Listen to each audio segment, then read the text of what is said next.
প্রিয় ভিউয়ার্স, এইরকম আমরা মাল্টি কালারের লেটার টেক্সট কিভাবে লিখব সেই বিষয়ে আজকের ভিডিও শুরু করতে যাচ্ছি। ভিডিওটি শুরু করার আগে আপনাদের কাছে ছোট্ট একটি রিকোয়েস্ট, আমার এই চ্যানেলটিকে আপনারা দয়া করে সাবস্ক্রাইব করে দেবেন। আর যারা অলরেডি করেছেন তাদেরকে ধন্যবাদ, যারা করেননি তাদেরকে অগ্রিম ধন্যবাদ। নিশ্চয়ই আপনারা আমার চ্যানেলটিকে সাবস্ক্রাইব করে দেবেন। তাহলে এখন দেখা যাক আমরা কিভাবে এইরকম মাল্টি কালারের লেটার আমরা তৈরি করব। এইরকম লেটার তৈরি করার জন্য আমরা প্রথমেই একটি পেজ নিয়ে নিচ্ছি। পেজটি সাইজ আমরা নিচ্ছি 640 × 480। এটি আমরা পেজটিকে বড় করে নিলাম। তারপরে এই অপশনটিতে আমরা ক্লিক করছি হরিজন্টাল টাইপ টুল। হরিজন্টাল টাইপ টুল সিলেক্ট করার পর এখানে আমরা লেটারগুলো লিখব, টেক্সটগুলো লিখে নিচ্ছি। আমাদের টেক্সট লেখা হয়ে গেছে। যে কোনো কালার আমরা নিতে পারি, কালারটা ফ্যাক্ট না।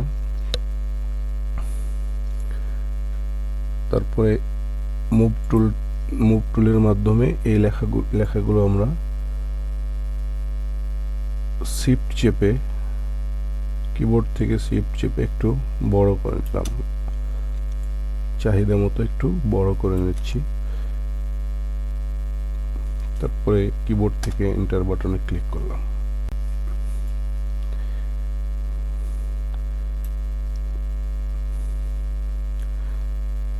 কিবোর্ড থেকে কন্ট্রোল জে প্রেস করে ডুপ্লিকেট একটি লেয়ার আমরা তৈরি করে নিলাম।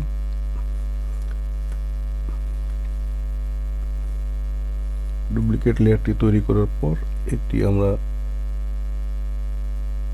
নিচের অ্যারো দিয়ে দুইবার ক্লিক করলাম, বাম পাশের অ্যারোতে দুইবার ক্লিক করলাম। এখন আমরা চলে যাব এই যে নিচের অ্যাড লেয়ার স্টাইলে। এখান থেকে আমরা নিচ থেকে গার্ডিয়ান ওভারলে এখানে আমরা ক্লিক করব। ক্লিক করার পর আমরা দেখতে পাচ্ছি আমাদের এই টেক্সটের কালারটি অলরেডি চেঞ্জ হয়ে গেছে। এখন আমরা মাল্টি কালার নেব, 4টি কালার আমরা করব। সেই ক্ষেত্রে এই জায়গাটিতে আমরা আসব, গার্ডিয়ান, এখানে আমরা ডাবল ক্লিক করব। ডাবল ক্লিক করার পর এখান থেকে আমরা যে কোনো একটা কালার চুজ করব। তো আমরা এই কালারটি নিচ্ছি, 3টি কালার আছে। এখান থেকে আপনি চাইলেই কালারগুলো চেঞ্জ করতে পারবেন। এই যে নিচের এই অপশনটিতে আপনারা ক্লিক করবেন, তারপরে এই কালারটিকে চেঞ্জ করতে পারবেন। হ্যাঁ, তারপরে এই যে এই গ্রিন কালারের এখানে ক্লিক করলে এই কালারটি আমরা চেঞ্জ করতে পারবো। তারপরে এই অরেঞ্জ কালার এখানে চেঞ্জ করলে এইভাবে কালারগুলো আমরা চেঞ্জ করতে পারবো। তো আমরা কালার যা আছে সেগুলোই রাখছি, আপনি চাইলে চেঞ্জ করতে পারেন। তারপরে ওকে ক্লিক করলাম। দেখতে পাচ্ছেন আমাদের 3টে কালার চলে এসছে। এখন আমরা ওকে করে দিলাম। ওকে করার পর আমরা চলে আসলাম এই যে 2 নম্বর লেয়ারটিতে, এটা সিলেক্ট করলাম। এটা সিলেক্ট করার পর আমরা অ্যারো দিয়ে এদিকে দুইবার আপ অ্যারো দিলাম, তারপরে দুইবার রাইট অ্যারো দিলাম। এটি দেওয়ার পর আবার আমরা চলে আসলাম এই অপশনটিতে, অ্যাড এ লেয়ার স্টাইলে। এখানে আসার পর স্ট্রোকে ক্লিক করলাম। স্ট্রোকে ক্লিক করার পর জাস্ট এটাতে একটা আমি ব্ল্যাক শ্যাডো দিয়ে দিচ্ছি আর কি। ওকে করলাম, আবার আমি ওকে করলাম।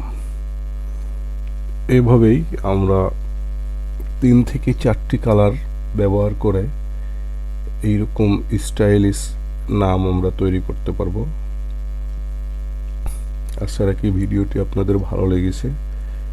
এইরকম কিছু এরকম ইনফরমেটিভ ভিডিও পাওয়ার জন্য আমার এই চ্যানেলটিকে সাবস্ক্রাইব করে রাখবেন এবং লাইক কমেন্ট শেয়ার করে উৎসাহ দেবেন। ভিডিওটি দেখার জন্য ধন্যবাদ। আসসালামু আলাইকুম।